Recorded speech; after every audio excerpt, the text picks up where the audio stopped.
আল্লাহ। সবকিছুর রিজিকের মালিক যদি আল্লাহ হন, তাহলে বলেন গরু ছাগলের রিজিকের মালিক কে? আল্লাহ। সবকিছুর রিজিকের মালিক কে? সবকিছুকে যদি রিজিক দেন আল্লাহ, তাহলে কেন এই রিজিক অর্জন করতে যাইয়া আল্লাহ রাব্বুল আলামিনের অবাধ্যতা করি? কেন রিজিকের পিছনে পড়ে?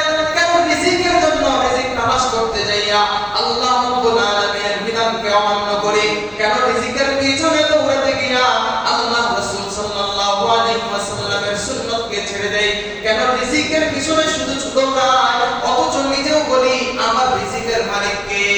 আল্লাহ। যদি রিজিকের মালিক একমাত্র আল্লাহ হন, তাহলে কেন এই বিশ্বাসের ক্ষেত্রে আমার ঈমানটা দুর্বল হয়ে যায়? রিজিকের মালিক আল্লাহ, যদিও রিজিকের মালিক আল্লাহ অন্তরে স্বীকার করি, অন্তরে মনে করি, মুখেও স্বীকার করি, কিন্তু আমলের ক্ষেত্রে বাস্তবায়ন করি না। আমলের ক্ষেত্রে মনে করি আমার রিজিকের মালিক আল্লাহ না, আমার রিজিকের মালিক আমার চাকরি, আমার রিজিকের মালিক আমার ব্যবসা। এই জন্যই তো নামাজের সময় হয়ে যায় বান্দা ব্যবসাকে ছাড়ে না। ইন্না ফি খালকিস সামাওয়াতি ওয়াল আরদি ওয়াখতিলাফিল লাইলি ওয়ান নাহার ওয়াখতিলাফিল লাইলি ওয়ান নাহারি লাআয়াতিন লিউলিল আলবাব। وقال رسول الله صلى الله عليه وسلم لو أنكم كنتم توكلون على الله حق توكله لرزقتم كما يرزق الطير تغدو خماصا وتروح بطانا أو كما قال النبي عليه الصلاة والسلام। الله رب العالمين এই দুনিয়া যত সৃষ্টি আছে সমস্ত সৃষ্টি শুধু আল্লাহ রব্বুল আলামিন মালিক তাই নয়, বরং আল্লাহ ছাড়া যা কিছু আছে সব কিছুর মালিক, সব কিছুর খালিক একমাত্র আল্লাহ তাআলা। এজন্য আল্লাহ রাব্বুল আলামিন এই মহাজগতে অণু থেকে শুরু করে নিয়ে সর্ববৃহৎ সৃষ্টি পর্যন্ত যত কিছু আছে সব কিছু থেকে আল্লাহ রাব্বুল আলামিনের অস্তিত্ব পাওয়া যায়। এজন্য আল্লাহ রাব্বুল আলামিন আল্লাহকে, আল্লাহর পরিচয় সম্পর্কে আমাদের জানা দরকার। যে আমরা সকলেই বলি যে আমাদের রব আল্লাহ, আমাদের খালিক আল্লাহ, মালিক আল্লাহ, সব কিছু আল্লাহ, কিন্তু আল্লাহ কিভাবে আমাদের রব, কিভাবে আমাদের খালিক, কিভাবে আমাদের রাজ্জাক, এটা জানা দরকার আছে। এবং এই যে আল্লাহ রাব্বুল আলামিন আমাদের খালিক, আল্লাহ আমাদের সৃষ্টিকর্তা, আল্লাহ যে আমাদের সব কিছুর মালিক, এটা আমাদের মধ্যে বিশ্বাস কতটুকু আছে? আল্লাহ রাব্বুল আলামিন যে আমাদের সব কিছুর সৃষ্টিকর্তা, ছোট একেবারে বিন্দু অণু থেকে নিয়ে দুনিয়ার যত সর্ববৃহৎ সৃষ্টি আছে সব কিছুতেই রাজত্ব চলে কার? একমাত্র আল্লাহ রাব্বুল আলামিন। এজন্য আল্লাহ রাব্বুল আলামিনের পরিচয়, আল্লাহ রাব্বুল আলামিনের মুলকিয়াতের পরিচয়, রাজত্বের পরিচয় কোরআনের মধ্যে আয়াত, অসংখ্য আয়াত রয়েছে। অসংখ্য আয়াতের মাধ্যমে আল্লাহ তার সৃষ্টির মাধ্যমে, বিভিন্ন মাধ্যমে আল্লাহ রাব্বুল আলামিন তার পরিচয় আমাদের মাঝে তুলে ধরেছেন, যাতে করে আমরা মাখলুক হিসেবে আমাদের খালিককে চিনতে কষ্ট না হয় এবং খালিককে আমরা চিনতে পারি খালিকের বাতানো পথে, খালিকের নির্দিষ্ট পথে আমরা পরিচালিত হতে পারি, চলতে পারি। আল্লাহ রাব্বুল আলামিন তার পরিচয় নিজে কি সেটা বলেন নাই, বরং আল্লাহ রাব্বুল আলামিন তার পরিচয় অন্যভাবে দিয়েছেন। আল্লাহকে চেনার উৎস দুইটা, মনোযোগ সহকারে শুনি। যে আল্লাহ রাব্বুল আলামিনকে আমরা যদি চিনতে চাই, এই চেনার জন্য উৎস, মাধ্যম হলো দুইটা জিনিস। এক নম্বর হলো আল্লাহ রাব্বুল আলামিনের সৃষ্টি যা কিছু আছে, এই সৃষ্টির মাধ্যমে আল্লাহ রাব্বুল আলামিনের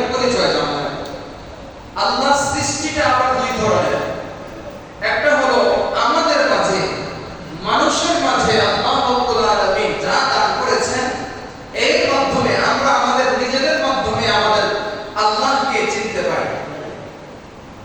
মুফাসসিরিন কেরাম বলেন পুরা দুনিয়াটা একটা বড় জগৎ আর একটা মানুষ একটা ছোট্ট জগৎ। পুরা দুনিয়াতে যেরকম গাছপালা তরুলতা হাওয়া বাতাস সবকিছু আছে, মানুষের মাঝে এরকম গাছপালা তরুলতা জীবজন্তু সবকিছু আছে। কিভাবে?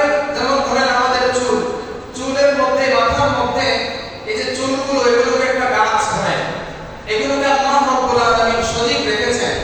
এই চুলের যদি ক্ষমতা কমে যায় আস্তে আস্তে এগুলো ঝরে যায়, গাছ যেরকম মরে যায় চুলও এরকম ঝরে ঝরে আস্তে আস্তে পড়ে যায়।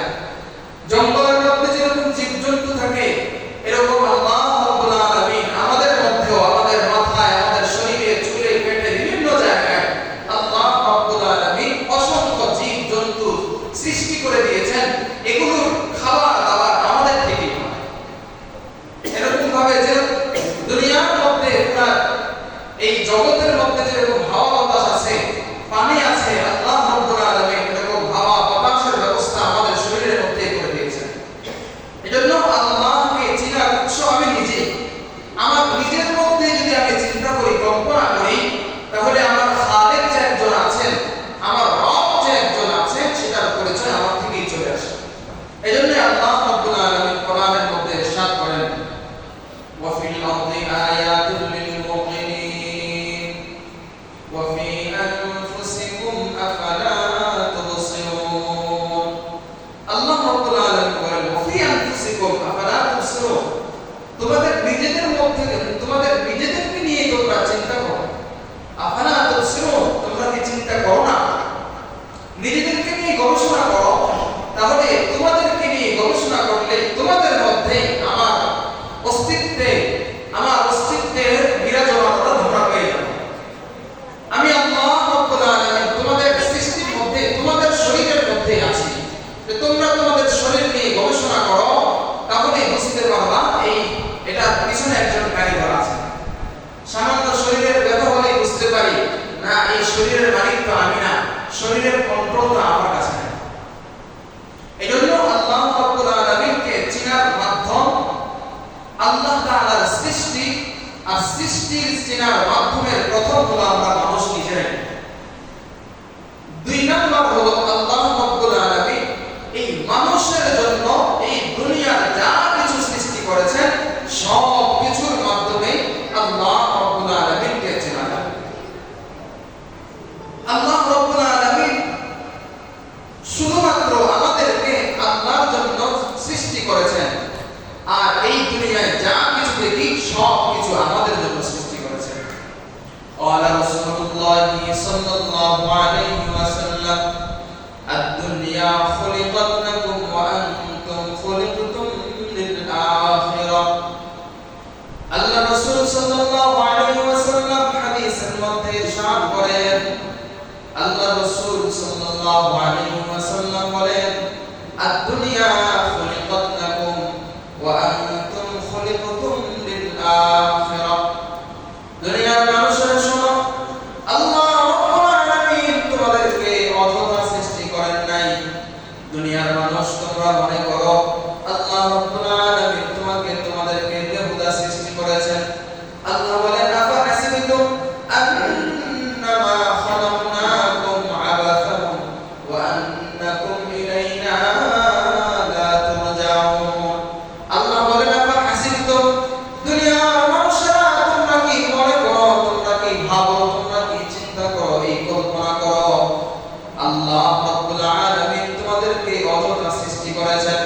খালাকনাকুম আবাসান ওয়া আন্নাকুম ইলাইনা লা তুরজাউন, এবং এই যে তোমাদেরকে আমি সৃষ্টি করেছি, দুনিয়াতে প্রেরণ করেছি, দুনিয়া থেকে তোমরা আর কখনো ফেরত আসবে না, দুনিয়া থেকে তোমরা আখিরাতের দিকে আসবে না, কবরের জগতে আসবে না। তোমরা কি এটা কল্পনা করো নাকি? যদি কল্পনা করো, এই কথা বিশ্বাস করো, এই কথা অন্তরে ধারণ করো, এই চিন্তা লালন করো, তাহলে এই তোমাদের এই চিন্তা ভ্রান্ত, তোমাদের এই চিন্তা, তোমাদের এই কল্পনা জল্পনা সব কিছু ভ্রান্ত, সব কিছু ভুল। এজন্য আল্লাহ রাসূল সাল্লাল্লাহু আলাইহি ওয়াসাল্লাম বলেন আদ-দুনিয়া খুলিকাত লাকুম। আল্লাহ রাব্বুল আলামিন পুরা দুনিয়াকে এবং দুনিয়ার মধ্যে যত সৃষ্টি আছে সব কিছু মানুষ তোমাদের জন্য আল্লাহ রাব্বুল আলামিন সৃষ্টি করেছেন। এবার প্রশ্ন আসতে পারে, পুরো দুনিয়ার সব কিছুকে যদি আল্লাহ রাব্বুল আলামিন মানুষের জন্য সৃষ্টি করেন, তাহলে মানুষকে আল্লাহ রাব্বুল আলামিন কি জন্য সৃষ্টি করেছেন? আল্লাহ রাব্বুল আলামিনের পয়গম্বর জনাবে মুহাম্মদুর রাসূলুল্লাহ সাল্লাল্লাহু আলাইহি ওয়াসাল্লাম তার নিজ ভাষায় উত্তর দেন, ওয়া আনতুম খুলিকতুম লিল আখিরাহ। দুনিয়ার মানুষেরা তোমাদের জন্য সবকিছু, দুনিয়ার সবকিছু তোমাদের জন্য তৈরি করা হয়েছে। আর তোমাদেরকে সৃষ্টি করা হয়েছে, তোমাদেরকে তৈরি করা হয়েছে আখিরাতের জন্য। তোমাদেরকে সৃষ্টি করা হয়েছে একমাত্র আল্লাহ রাব্বুল আলামিনের ইবাদত বন্দেগীর জন্য।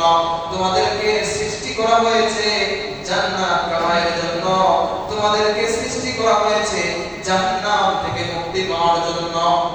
তাহলে আল্লাহ রাব্বুল আলামিনের অস্তিত্বের পরিচয়, আল্লাহ রাব্বুল আলামিনকে আমরা চিনতে পারি এক নাম্বার আল্লাহ তাআলার সৃষ্টির মাধ্যমে। দুই নাম্বার উৎস আল্লাহকে চেনার দুই নাম্বার মাধ্যম হলো আল্লাহ তার রাসূলের উপরে ওহীর মাধ্যমে আমাদেরকে যে নির্দেশনা দিয়েছেন ওই নির্দেশনার মাধ্যমে। এগুলোকে সিফাতে ফাতিহা বলা হয়, আকদিয়া বলা হয়, যে আল্লাহ রাব্বুল আলামিনের যে সমস্ত গুণ আকলের মাধ্যমে আসে, এই সমস্ত গুণগুলোকে আল্লাহ রাব্বুল আলামিন আল্লাহ রাসূল সাল্লাল্লাহু আলাইহি ওয়াসাল্লামের উপরে ওহী প্রেরণ করার মাধ্যমে আল্লাহ তার নিজের পরিচয় তুলে ধরেছেন। এই ওহীর মাধ্যমে আল্লাহ যে কোরআনের আয়াতের মাধ্যমে তার পরিচয় যে আমাদের কাছে তুলে ধরেছেন, এটার মাধ্যমে, এই ওহীর মাধ্যমে আমরা আল্লাহ রাব্বুল আলামিনের পরিচয় লাভ করতে পারি। কোরআনের মধ্যে আল্লাহ রাব্বুল আলামিন তার পরিচয় তুলে ধরেছেন, আম খালিকু মিন গায়রি শাইইন আম হুমুল খালিকুন। আল্লাহ রাব্বুল আলামিন বলেন, আম খালিকু মিন গায়রি শাইইন। দুনিয়ার মানুষরা কি মনে করে যে তাদেরকে এমনি এমনি সৃষ্টি করা হয়েছে, তারা নিজেরা নিজে নিজে তৈরি হয়ে গেছে, এমনটাই তারা মনে করে? আম হুমুল খালিকুন, নাকি তারা মনে করে তারা নিজেরাই নিজেদেরকে সৃষ্টি করেছে? এই যে এই সমস্ত আয়াতের মাধ্যমে আল্লাহ রাব্বুল আলামিন তার বান্দার উপরে, তার রাসূলের উপরে ওহী প্রেরণ করার মাধ্যমে নিজের পরিচয় আমাদের উপরে তুলে ধরেছেন, যে আল্লাহ কোন বস্তুর নাম, আল্লাহ কোন জাতের নাম, আল্লাহ কোন সত্তার নাম, আল্লাহ কে, রবের পরিচয় কি, সেটা ভালোভাবে তুলে ধরেছেন। কোরআনের মধ্যে আল্লাহ রাব্বুল আলামিন স্বতন্ত্র একটা আয়াতই আল্লাহ রাব্বুল আলামিন নাযিল করে দিয়েছেন, যে আয়াতের মাধ্যমে আল্লাহ রাব্বুল আলামিন তার নিজের পরিচয় তুলে ধরেছেন। সেই সূরা হলো সূরাতুল ইখলাস। কুল হুয়াল্লাহু আহাদ। এই কুল হুয়াল্লাহ কত বড় একটা ফজিলতের সূরা এবং কত দামি একটা সূরা, তাফসীরের মধ্যে আসছে। সূরাতুল ইখলাস আল্লাহ রাব্বুল আলামিন নাযিল করেছেন কেন? এই সূরা ইখলাস নাযিল হওয়ার কারণ কি, প্রেক্ষাপট কি? এর চারটা কারণ আছে। বিভিন্ন রিওয়ায়াতের মাধ্যমে চারটা কারণ পাওয়া যায়। দুইটা বলি। এক, গ্রাম্য লোক আল্লাহ রাসূল সাল্লাল্লাহু আলাইহি ওয়াসাল্লামের কাছে আসলেন। আয়েশা বলে, ইয়া রাসূলুল্লাহ, উনসুব লানা রাব্বাক। হে নবী, আপনি আপনার রব, আপনি যে সর্বক্ষণ আমাদের কাছে আপনার রবের কথা তুলে ধরেন, রবকে মানতে বলেন, আপনার রবের পরিচয় আমাদের কাছে তুলে ধরেন। উনসুব লানা রাব্বাক, আপনার রবের বংশ পরিচয় তুলে ধরেন। আপনার রবের নাম কি, রবের বাপের নাম কি, এর আগে কারা ছিল, তাদের এরকম আমাদের যেরকম বাবা আছে, দাদা আছে, আমাদের আত্মীয়স্বজন আছে। তো আপনি যে রব, যেই রবের কথা বলেন, আপনি এক ইলাহের কথা বলেন, এই রবের পরিচয় আমাদের কাছে তুলে ধরেন, তার বংশ পরম্পরা আমাদের কাছে বর্ণনা করেন।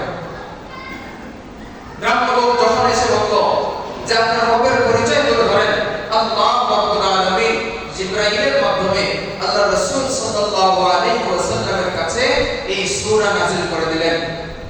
অন্য রিওয়ায়াতের মধ্যে আছে আল্লাহ রাসূল সাল্লাল্লাহু আলাইহি ওয়াসাল্লাম মুশরিকদেরকে দাওয়াত দিচ্ছিলেন আর বলছিলেন যে এক রব, যিনি, যেই রব রব্বুল আলামিন, যিনি জগতের প্রতিপালক, যিনি জগৎকে লালন পালন করেন, জগতের সমস্ত প্রাণীকে যিনি খাওয়া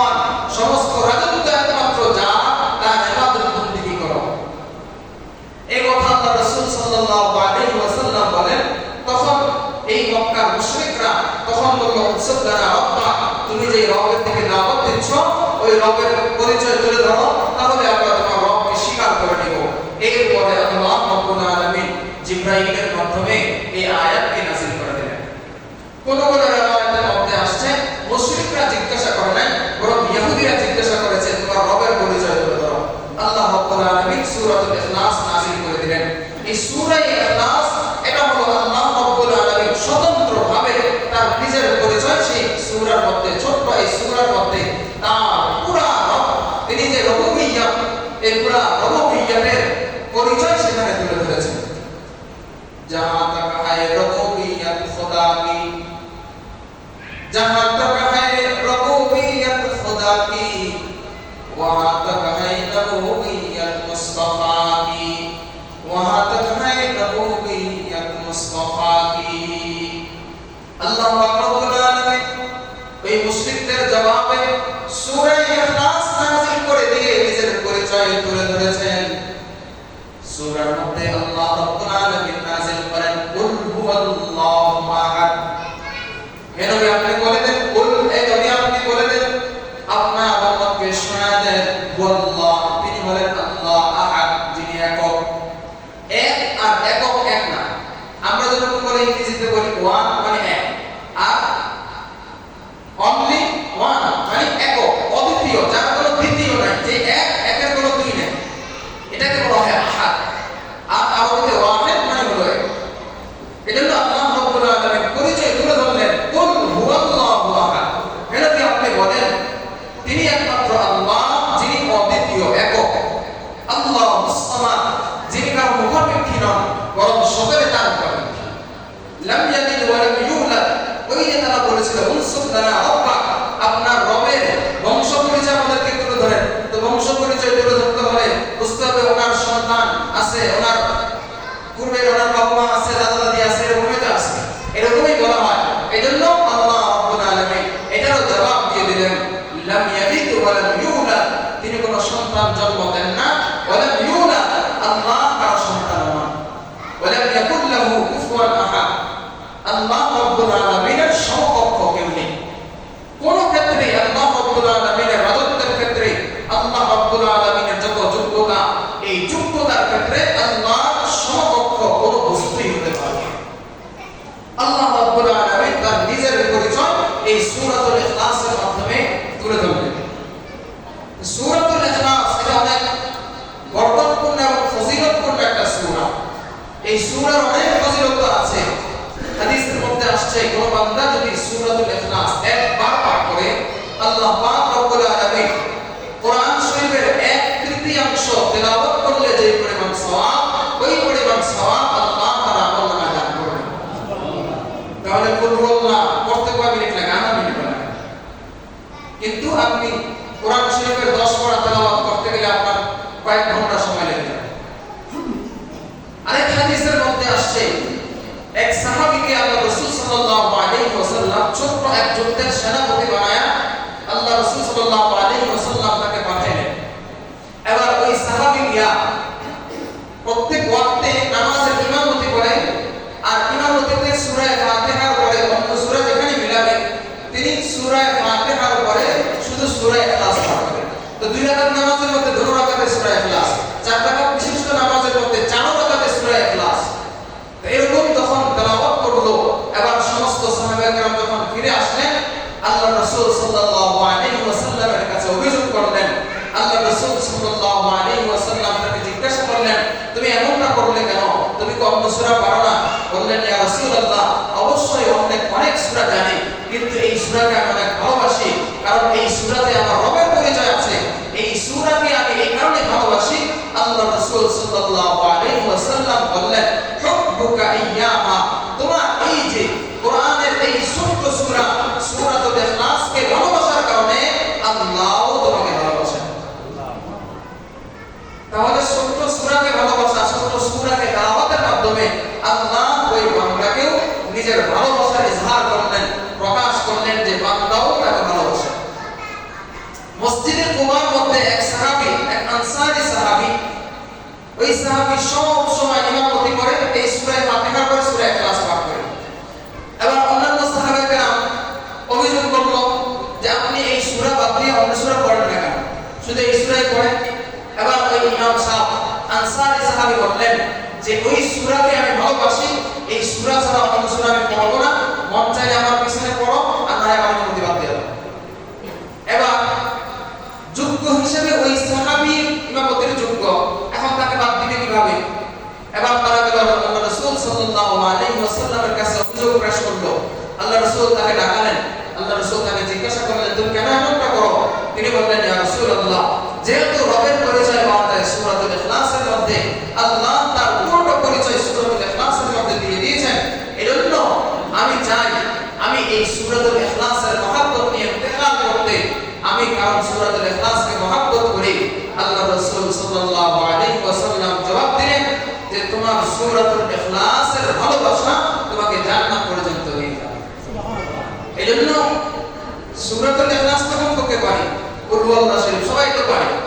এইটা যেহেতু এতটুকু পারি, সূরা ফাতিহা, উম্মুল কোরআন, সূরাতুল ইখলাস, এটা যেহেতু একটা গুরুত্বপূর্ণ সূরা, এজন্য রাস্তাঘাটে হাঁটতে বসতে সব সময় এই সূরাটাকে তেলাওয়াত করব। তাহলে হতে পারে আল্লাহ রাব্বুল আলামিন, আল্লাহ এই পরিচয় বহনকারী এই সূরাকে মহব্বতের কারণে, এই সূরাকে তেলাওয়াতের কারণে আল্লাহ রাব্বুল আলামিন তার জান্নাতে আমাদেরকে বিনা হিসাবে আমাদেরকে জান্নাতি বানায় দিতে পারে। তাহলে সূরাতুল ইখলাসের পরিচয়, সূরাতুল ইখলাসের ফজিলত কেন? যেহেতু সূরাতুল ইখলাসের মধ্যে আল্লাহ রাব্বুল আলামিনের পরিচয় পরিপূর্ণ পাওয়া যায়। আল্লাহ রাব্বুল আলামিন সংক্ষিপ্তভাবে তার পরিচয়টাকে সূরাতুল ইখলাসের মধ্যে তুলে ধরেছেন। তাহলে আল্লাহ রাব্বুল আলামিনের পরিচয় জানার মাধ্যম যেহেতু উৎস দুইটা, এক নাম্বার আল্লাহ যত মাখলুক আছে, যত সৃষ্টি আছে, সৃষ্টির মাধ্যমে, দুই নাম্বার আল্লাহ রাব্বুল আলামিন তার রাসূলের উপরে ওহী প্রেরণ করার মাধ্যমে তার নিজের পরিচয় আমাদের মাঝে তুলে ধরেছেন। এবার আসি আল্লাহ রাব্বুল আলামিন, তাহলে বলেন একমাত্র আমাদের সৃষ্টিকর্তাকে সবাই বলে না, মনে হয় কারো কারো বিশ্বাস আছে আল্লাহ ছাড়া অন্য কেউ আমার বানাইছে। যেরকম ভাবে ইহুদিরা বলে ওয়াকালাতিল ইয়াহুদু উযাইরুন ইবনুল্লাহি ওয়া ক্বালাতিন নাসারা আল মাসীহু ইবনুল্লাহ, ইহুদিরা বলে হযরতে উযাইর আলাইহিস সালাম আল্লাহ তাআলার সন্তান, খ্রিস্টানরা বলে ঈসা আলাইহিস সালাম আল্লাহ তাআলার সন্তান।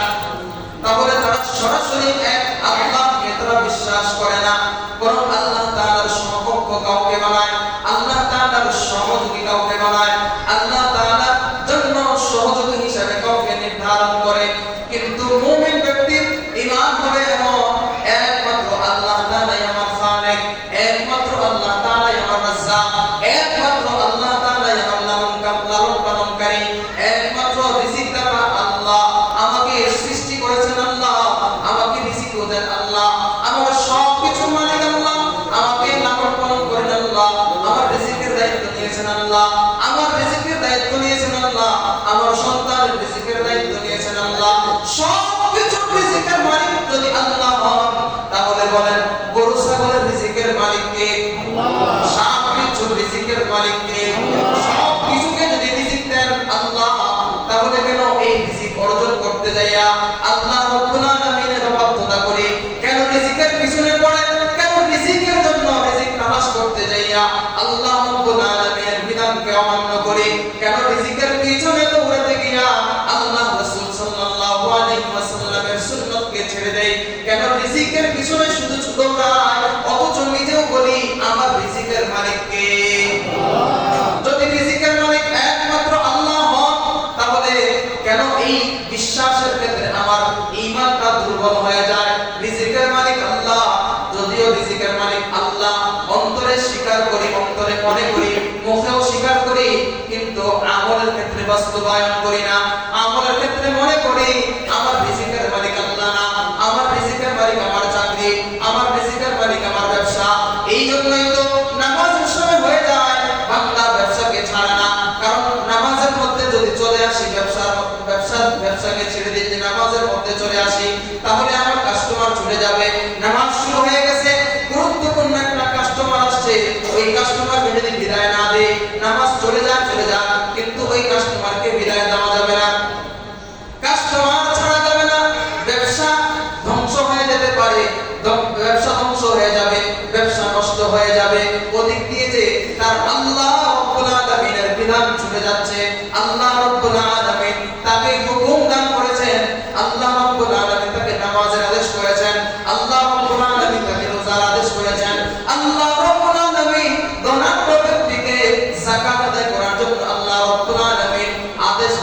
দিয়েছেন, এগুলো মনে হয় আল্লাহ তাআলার বিধান না।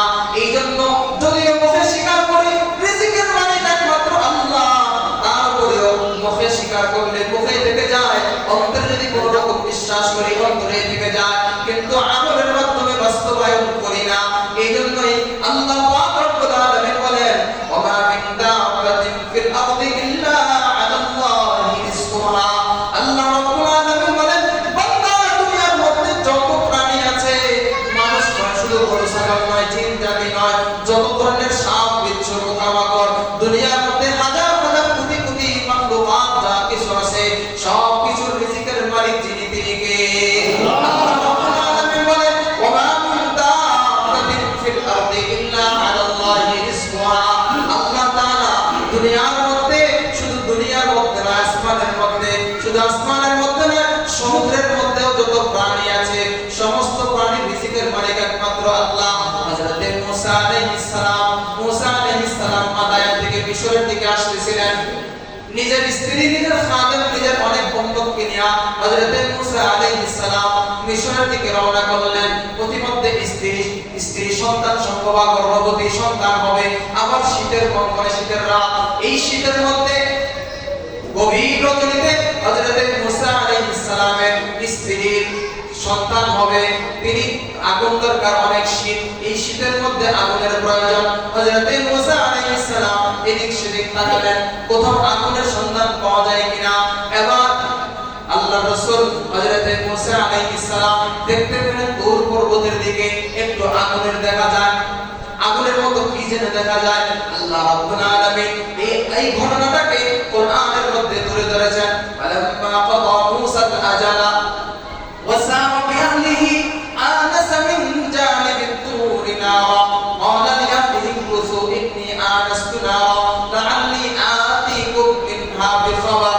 হযরত মুসা আলাইহিস সালাম নিজের আত্মীয় স্বজন, নিজের স্ত্রী, নিজের খাদেম যারা ছিল তাদেরকে বলল, তোমরা এখানে অবস্থান করো, ওই যে আমি তুর পর্বতের মধ্যে আগুনের সন্ধান পাচ্ছি, মনে হয় সেখানে গেলে আগুন পাওয়া যাবে, সেখানে আমি চলে যাই, সেখান থেকে তোমাদের জন্য আগুনের ব্যবস্থা করে নিয়ে আসি।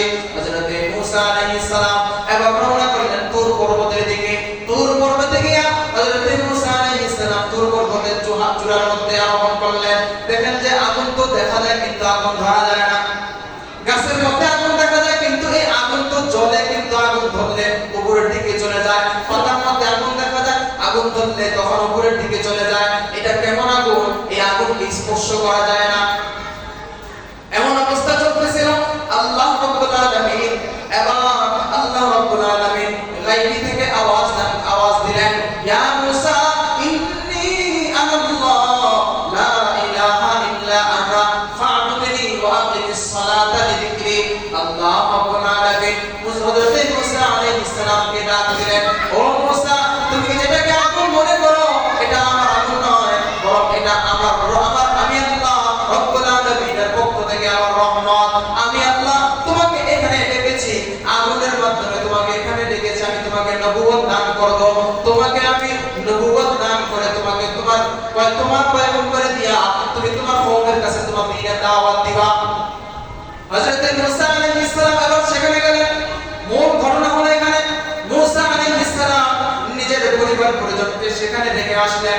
এবার মুসা আলাইহিস সালামের মনের মধ্যে চিন্তা উকি মারল, আরে আমি আমার পরিবার পরিজনকে সেখানে ডেকে আসলাম, আগুনের জন্য আসছি, আমার পরিবার পরিজন সেখানে পড়ে আছে, জানি না আমার পরিবার পরিজনের রিজিকের অবস্থা কেমন হয়, তারা কিভাবে চলবে, কিভাবে কি খাবার দাবার খাবে, কি অবস্থায় জীবন যাপন করবে, এই চিন্তা হযরত মুসা আলাইহিস সালামের অন্তরের মধ্যে উকি দিল। এবার আল্লাহ পাক রব্বুল আলামিন হযরত মুসা আলাইহিস সালামকে বললেন, ও মুসা, তোমার হাতে এটা কি? হযরত মুসা আলাইহিস সালাম এবার জবাব দিলেন, হে আল্লাহ, আমার হাতে তো লাঠি। আবার হযরত রাসূল আল্লাহ পাক রব্বুল আলামিন এবার হযরত মুসা আলাইহিস সালামকে আদেশ করলেন, ও মুসা, তোমার সামনে এটা কি? আল্লাহ রাসূল সাল্লাল্লাহু আলাইহি ওয়াসাল্লাম হযরত মুসা আলাইহিস সালাম বললেন, হে আল্লাহ, আমার হাতে লাঠি আর আমার সামনে হলো একটা বড় পাথর। আল্লাহ রাব্বুল আলামিন এবার বললেন, মুসা, তোমার হাতের লাঠিটা দ্বারা ওই পাথরের মধ্যে আঘাত করো। আল্লাহ রাসূল হযরত মুসা আলাইহিস সালাম ওই লাঠি দ্বারা ওই পাথরের মধ্যে আঘাত করলেন। এবার ওই পাথরটা দ্বিখণ্ডিত হয়ে গেল। দ্বিগুণিত হয়ে গেল, ভিতরের মধ্যে দেখতে গেল আবার একটা পাথর। আল্লাহ বললেন ও মুসা আবার ওই পাথরের মধ্যে আঘাত করো। আল্লাহ রাসূল হযরত মুসা আলাইহিস সালাম আবার পাথরের মধ্যে আঘাত করলেন, দ্বিতীয়বার পাথরটা দ্বিগুণিত হয়ে গেল, তৃতীয়বার দেখা গেল আবার একটা পাথর। আল্লাহ রাসূল সাল্লাল্লাহু আলাইহি ওয়াসাল্লাম হযরত মুসা আলাইহিস সালামকে আল্লাহ আদেশ করলেন ও মুসা এই পাথরটার মধ্যে আবার আঘাত করো। আবার হযরত মুসা আলাইহিস সালাম ওই পাথরের মধ্যে তৃতীয়বার আবার আঘাত করলেন। আঘাত করার পরে দেখতে পেলেন পাথরটা দ্বিগুণিত হয়ে সেখান থেকে ছোট্ট একটা পোকা বের হলো। ওই ছোট্ট পোকার মুখের মধ্যে তাজা একটা ঘাস, ওই ছোট্ট পোকাটা নড়াচড়া করতেছে। এবার আল্লাহ রাসূল হযরত মুসা আলাইহিস সালামকে ওই ছোট্ট পোকার মুখ দিয়া আল্লাহ পাক রব্বুল আলামিন তার জবানটাকে খুলে দিলেন। এবার ওই ছোট্ট পোকা বলা শুরু করলো সুবহানা মান ইয়ারানি ওয়া সামি'a ওয়া ইয়াসমা'ু কালামি, সুবহানা মান ইয়ারানি। ওই মহান রব ওই আল্লাহ রব্বুল আলামিনের পবিত্রতা বর্ণনা করতেছি যে এই তিনটা পাথরের ভিতরেও যে আল্লাহ আমাকে দেখেন। সুবহানা মান ইয়ারানি ওয়া ইয়াসমা'ু কালামি, এবং আমি যে এখানে কথা বলি এই কথাটাও যে আল্লাহ শুনেন তিনি কে? আল্লাহ পাক রব্বুল আলামিন হযরত মুসা আলাইহিস সালামকে এবার প্রত্যক্ষভাবে দেখায় দিলেন ও মুসা এই যে ছোট্ট একটা পোকা, এই পোকাটা তিন স্তর বিশিষ্ট একটা বড় পাথরের ভিতরে, যাকে আমি রিজিকের ব্যবস্থা করতেছি। তোমার এত টেনশন কেন? তোমার এত চিন্তা কেন? তুমি এত পেরেশান কেন? এই পোকা ছোট্ট একটা পোকা মাকড়ের রিজিকের ব্যবস্থা যদি আমি করতে পারি, তাহলে তোমার পরিবার পরিজন, তোমার স্ত্রী, তোমার সন্তান সন্ততি সবার রিজিকের ব্যবস্থা আমি করতে পারবো না কেন? এজন্যই তো আল্লাহ পাক রব্বুল আলামিন বলেন ওয়া মা মিন দাব্বাতিন ফিল আরদি ইল্লা আলাল্লাহি রিজকুহা, যত প্রাণী আছে সব প্রাণীর রিজিকের মালিক একমাত্র আল্লাহ।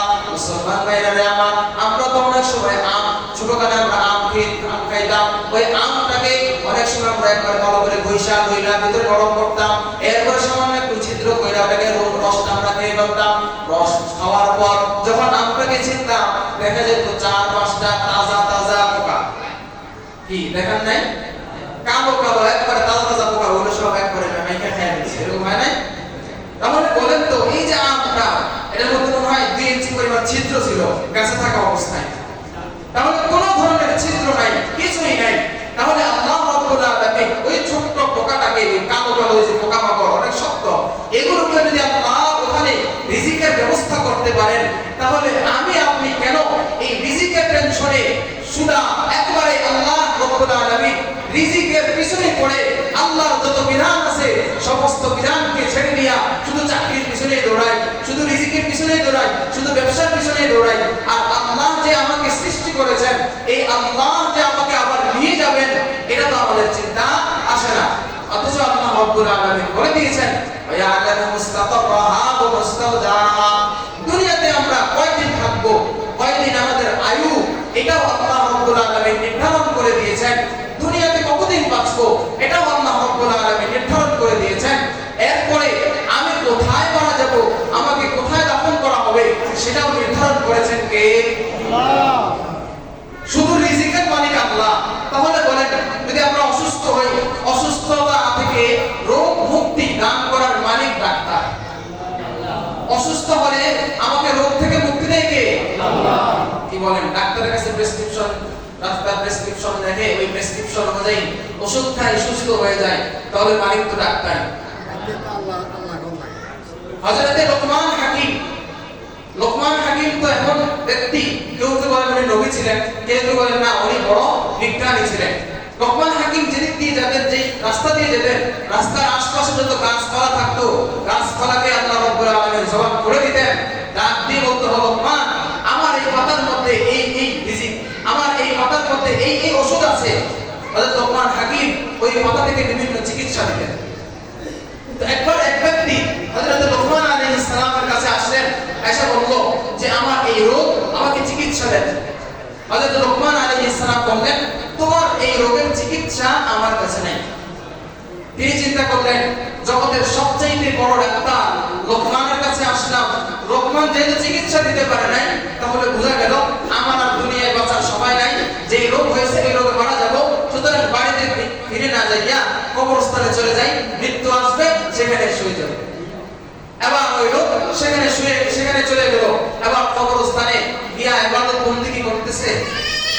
এরপরে দেখলো যে মানুষ কবরস্থানের মধ্যে অনেক মাথার খুলি বা এরকম লোহা কঙ্কর বিভিন্ন হাড্ডি গুড্ডি পড়ে থাকে। এবার দেখলো যে একটা মাথার খুলি পড়ে আছে, ওই খুলির মধ্যে পানি আছে। কিছুক্ষণ পর একটা সাপ এসে ওই পানি থেকে কিছু খাইলো। এবার সে চিন্তা করলো বিষাক্ত সাপ যেখানে মুখ দিয়েছে, ওই বিষাক্ত সাপের বিষটাও তো ওই পানিতে লেগে গেছে। আমি যদি সেখান থেকে পানি পান করি তাহলে আমার আগে মারা যাবে। তো যেহেতু বাইচা লাভ নাই, মারাই যাবো, আগে আগে মারা যাই, এত কষ্ট পাওয়ার তো দরকার নাই। দুনিয়া থেকে যত আগে চলে যাব তত আমার থেকে যে কষ্ট পাচ্ছি এই কষ্টটা আমার থেকে দূর হয়ে যাবে। এবার ওই বান্দা চিন্তা করলো যে এই পানিটা খেয়ে ফেলি।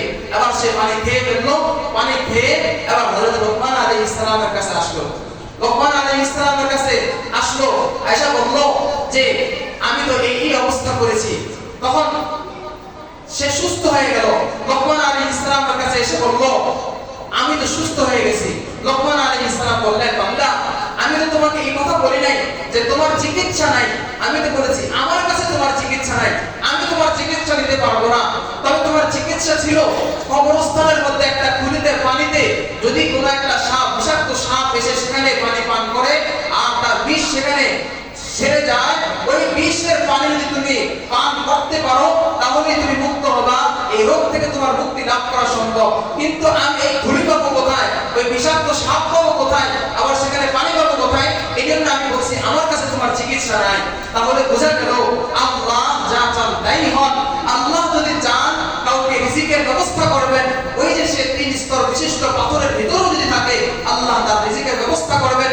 আল্লাহ যদি চান কোনো বান্দাকে সুস্থ করে তুলবেন, তাহলে সেই বিষাক্ত সাপের বিষ খেয়ে যেখানে মারা যাওয়ার কথা, আল্লাহ চাইলেও বিষাক্ত প্রাণীর ছোবল খেয়েও বিষ খেয়েও ওই বান্দাকে আল্লাহ সুস্থতা দান করতে পারেন কিনা। এজন্য আল্লাহ রব্বুল আলামিন সব কিছুর মালিক। যেহেতু আল্লাহ সব কিছুর মালিক, এজন্য ইবাদত বন্দেগী চলবে কার? আল্লাহ। ইবাদত বন্দেগী চলবে যার, যিনি সৃষ্টি করেছেন তার। এজন্য আল্লাহ রব্বুল আলামিন আমাদেরকে সৃষ্টি করেছেন, রিজিকের দায়িত্ব তিনি নিয়ে নিয়েছেন। তাহলে আপনার আমার পেরেশানি কেন?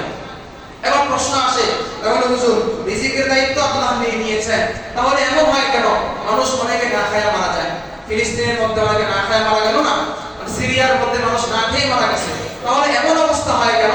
এই জবাব দিয়ে শেষ করছি যে আল্লাহ রাব্বুল আলামিন বান্দার রিজিক কতটুকু হবে এটা নির্ধারণ করে রেখেছেন।